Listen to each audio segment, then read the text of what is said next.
Ito magbubukas tayo ng tuna can. Dalawa ang gamitin natin.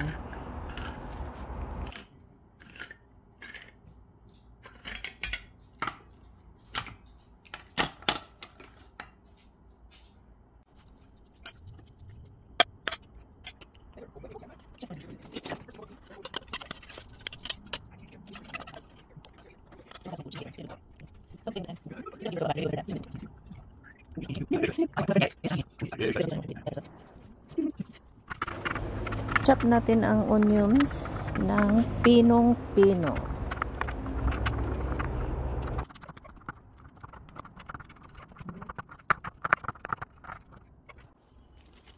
Meron din tayong lettuce.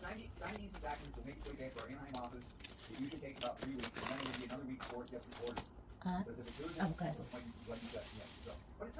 Avocado para sa ating tuna sandwich. Ayan, ayan ang ating tuna. Lagyan natin ng asin,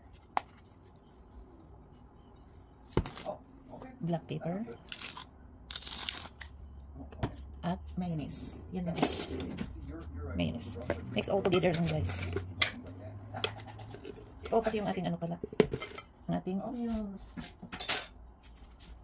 Mix the onions na rin. Ayan. Chop lang natin siya ng pinong-pino. So, lagyan natin ng mayonnaise. Masarap siya pag maraming mayonnaise, guys. Creamy. So, that's about right. So, mix lang natin together.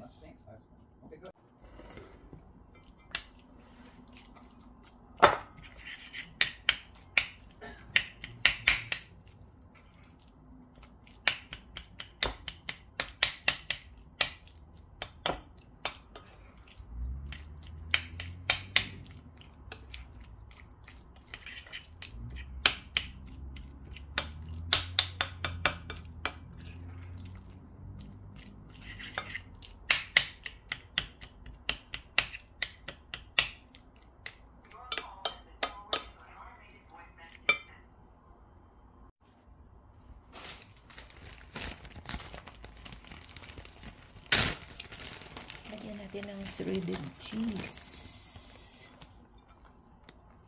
Ayan.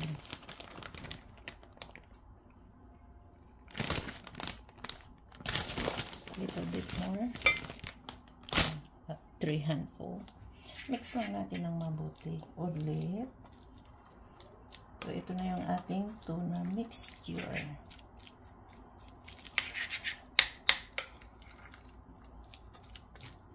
Kapag hindi shredded ang ilagay, guys, pwede rin. Pero huwag mong i-mix kapag slice.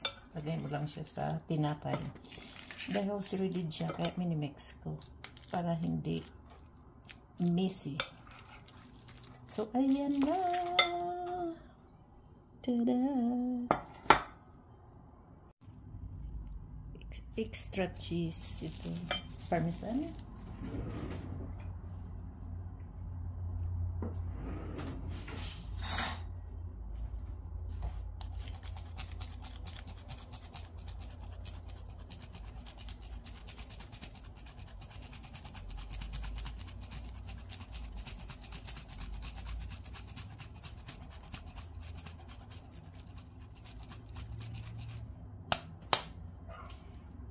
Perfect. Let's assemble. Tulad natin siya ng lettuce. So, ayan. Tapos, lagay na natin ang ating tuna.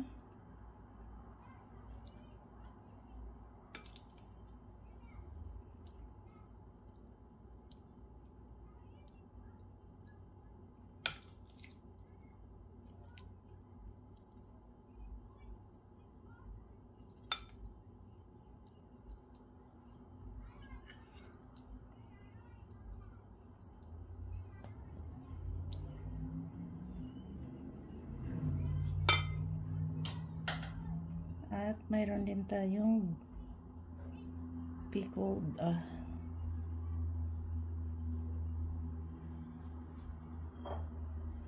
chips.